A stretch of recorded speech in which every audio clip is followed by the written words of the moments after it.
Со положување свежо цвеќе пред спомен плочата во Тетовската касарна денеска беше одбележена годишнината од загинувањето на припадниците на безбедносните сили од гарнизонот Тетово во конфликтот во 2001-та.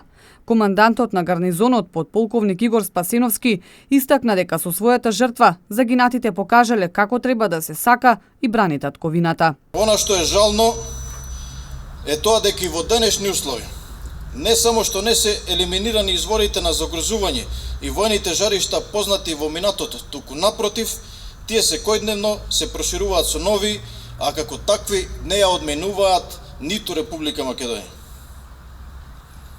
Како што некои историчари и аналитичари го нарекуваат, потврда за тоа беше конфликтот која зафати Република Македонија во 2001 година, кога нашата држава за прв пат во својата понова историја се соочи со реална закана по националната безбедност.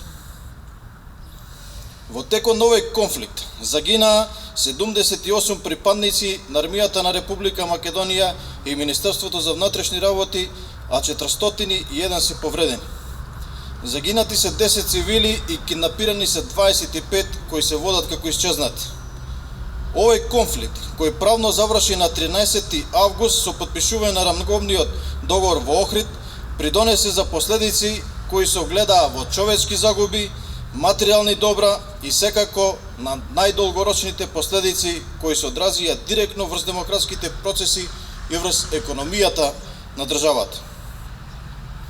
Добрата страна од целата ова ситуација во 2001 година беше тоа што сепак територијалниот интегритет и суверенитет на државата успеа да се сочуваат, а најмногу како резултат на несебичната пожртвуваност на патриотите кои беа во состав на безбедносните сили на Република Македонија.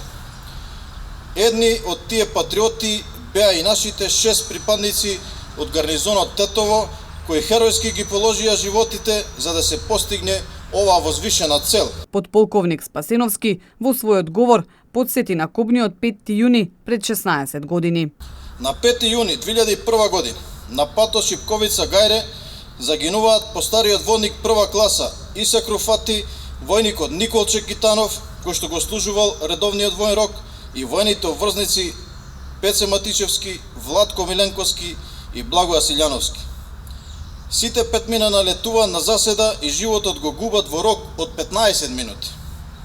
На свиокот од патот, што водел кон војниот пункт кај Шипковица, со рачен фрлач е погодено возилото во кое се превезуваат Руфати и Китанов, кои загинуваат на лице место, а по само 5 минути подоцна на истото место е нападнато и возилото кое се упатило да им помогне.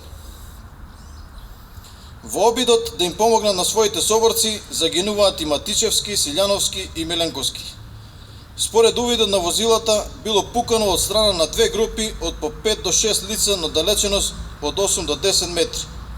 На местото биле пронајдени околу 60 празни чаури, рачни бомби и неексплодирани гранати. Пред спомен плочата се поклонија и положија цвеќе делегации на Арама, сојузи и издруженија на борци, на резервни офицери, воени ветерани и инвалиди, семејства на загинатите.